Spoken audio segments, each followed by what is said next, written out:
Previously on the NM22 show. Let's take a look at Mega Man on the PC. Bah! Mega Man X. Did you fall asleep yet? Do you have a problem with that? It's the same guy. BAM! Mega Man X3. Hey Data, you drunk? And now it's time for your main event of the evening. And now it's time for the conclusion of the Mega Man on PC miniseries.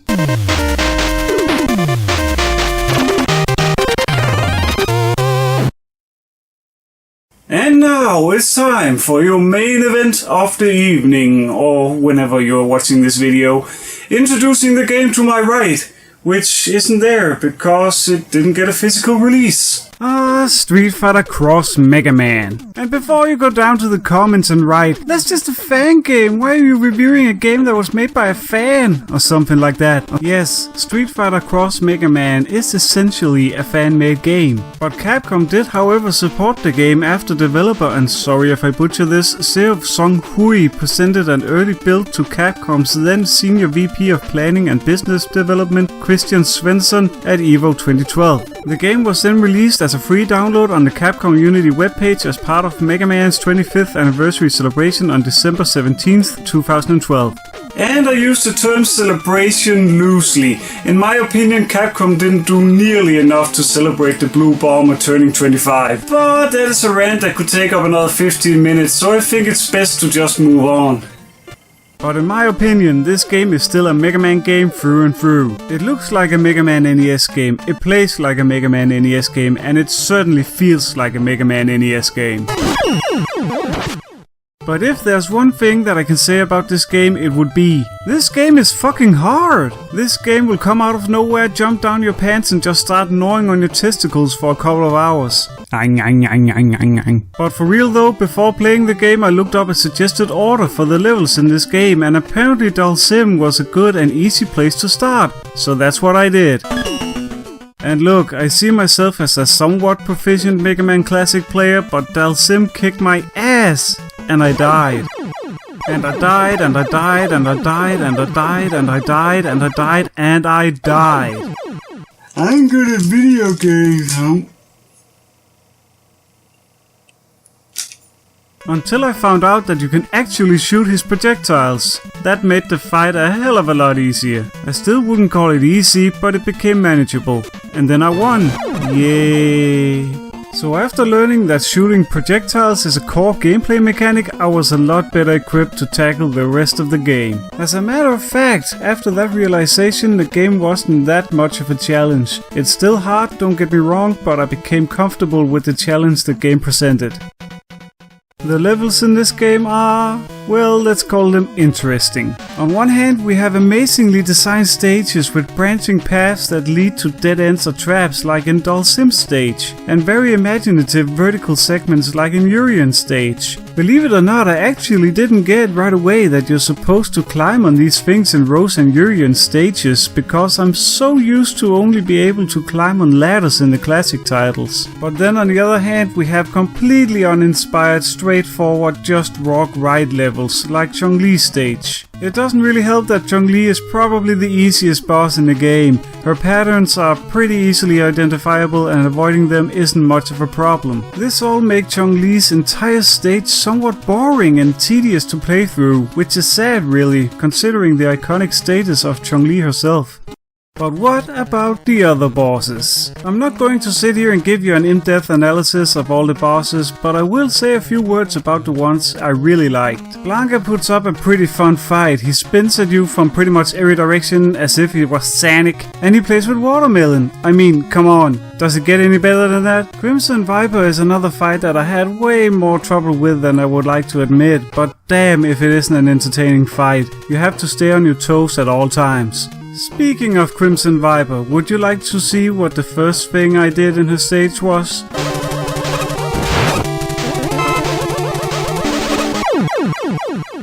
Aaaaand. And the last one that I'll mention, Ryu. This fight is by far the coolest in the game. Not because how difficult or interesting it is, no, just for the fact that you actually fight Ryu as Mega Man. Two of Capcom's, if not all of video games' top mascots going at each other, perhaps to prove who Capcom's rightful mascot should be. Yeah, and I know that you can argue that you're able to have this matchup in the Marvel vs. Capcom games, but it's really not the same. Having Mega Man control the way he was designed to control makes this battle so much more impactful than it is in Marvel vs. Capcom. Guess I got a bit sidetracked there. Before continuing, I just have to address the music here. The 8-bit renditions of classic Street Fighter tunes mashed up with some classic Mega Man tracks are absolutely amazing, and I love them, and they fit perfectly in this game. Composer Aaaaand really did an awesome job with the soundtrack, and that's pretty much all I have to say about that. Oh, and you can go download the soundtrack on Bandcamp if you feel like giving it a listen. You even get to decide the price, so if you want it free, you can have it free. But I would recommend paying just a little bit for it, you know.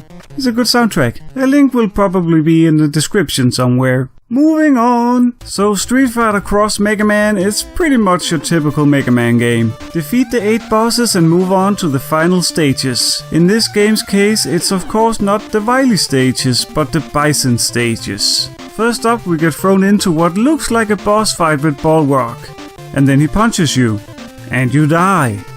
Okay, so you're supposed to outrun him. I get it. Bye! Honestly though, this stage just seems boring and pointless to me. But what is not boring and pointless is the next stage. Well, it starts out with this vertical segment that can be somewhat frustrating, but it's still cool. Just saying. So after the vertical segment you shoot some coins or whatever and some swords, and then it's time for one of the hardest bosses in the game, Vega. This fight requires you to dodge attacks with pixel perfect precision, and it's a bucket load of fun. And frustrating as hell, but let's not focus on the negatives. So you kick his ass and then it's time for the boss rush stage. Are you surprised? I'm surprised. I mean, a boss rush stage in a Mega Man game? Who would ever have thought? Am I right? Nothing out of the ordinary here. Just defeat the 8 bosses once again and it's time for the final boss. M. Bison himself, Raul Julia, would be pleased. And to think that this was the last major movie he appeared in before he passed away. Anyway, this fight isn't really that special. It's kinda easy actually. His pattern is easy to figure out, so he'll go down without too much of a fight. After we defeat Bison, we get this cutscene of Mega Man and Ryu walking away side by side, friends despite hardships, heading off to celebrate their 25th anniversaries together. Or something like that, I don't know. And that's it. So I guess there's no story to this game. Nothing before the start screen and only this once the game is finished. Not that it really matters anyway. In theory, it is a Mega Man NES game. It doesn't really need a deep and intricate story, but a little bit of text would have been nice. And then the credits. But hey, the lack of a story doesn't really bother me, but the easy fight against M. Bison would have bothered me if we didn't have a few secrets to look at. That's right. Once again, we have some secrets to try out. Let's look at the cheats. First off, hold down the shoot button on Ryu and press right, left and Mega Man will be helmetless. It's just your standard costume swap and has no effect on the game, but it's still pretty cool. The next 2 cheats requires you to press and hold both the jump and shoot buttons for about 5 or 6 seconds on the title screen. You'll hear a chime and you're good to go. Once you enter a stage, you'll notice that you now have a weapon energy bar beside your energy bar from the get-go. We'll get back to that in a minute. The first thing you're now able to do is fire off a Hadouken at will. Just do the standard quarter circle and press the shoot button. Hold down the shoot button for a charged Hadouken. Sadly, it isn't even nearly as powerful as the Hadouken in Mega Man X. The next thing, pressing the shoot button and the swap weapon right button at the same time will grant you Aaaaand,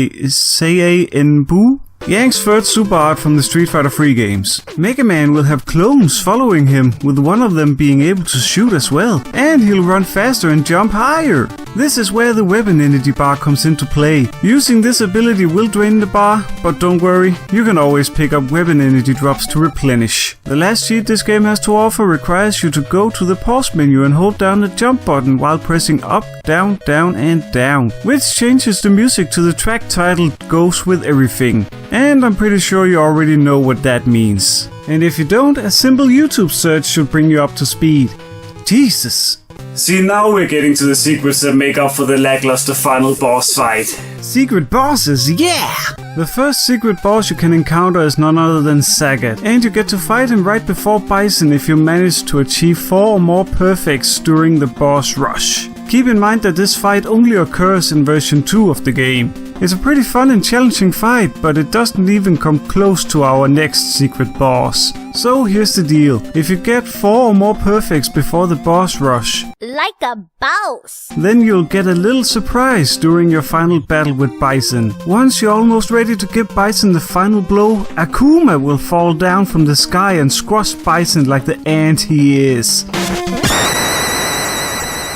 Here comes a new challenger indeed. Next thing you know, you're teleported into darkness where you fall until getting to the real final boss room. Let me be real with you for a second here. This fight is fucking crazy! Akuma will most likely start off with his signature move, Raging Demon, or Shungokusatsu, which translates to Instant Hell Murder. Oh, and that name couldn't be any more fitting here. Damn! This is the main move to focus on avoiding since it's an instant kill every time. But he also has a shit ton of other moves at his disposal and he's all over the place. For this fight you better keep your reflexes in check, son. One thing that isn't really that well addressed on the internet is the fact that you cannot, and I repeat, cannot use E-tanks against this guy. Well, I mean you can if you feel like sharing your precious energy with Akuma. That's right, every time you use an E-tank, Akuma's energy replenishes as well. And don't you think that I used up like 5 E-tanks before I actually noticed that? I'm good at video games, huh? Well, if anything, that just shows how intense this battle is, being so focused on the actual fight that I didn't even have time to look at his energy bar. With this fight, they did something extremely right. Dare I even say amazing. This fight is one of the most balls to the wall hard battles in classic Mega Man history, rivaled only by the Yellow Devil from Mega Man 1, in my humble opinion of course. But man, once you finally beat him, it feels good. Sadly, going through these secret fights doesn't change the ending at all, but it doesn't really matter. Beating Akuma is really reward enough in itself. Overall, Street Fighter Cross Mega Man is really a fantastic title, and it's free, so there's pretty much no excuse at all not to try it out. Of course, I have a few issues here and there, like Chun-Li's entire stage and the Balrog thing, but that isn't going to stop me from giving this game a strong recommendation. Oh, and if this is considered a fan game, damn, I play a fan game any day.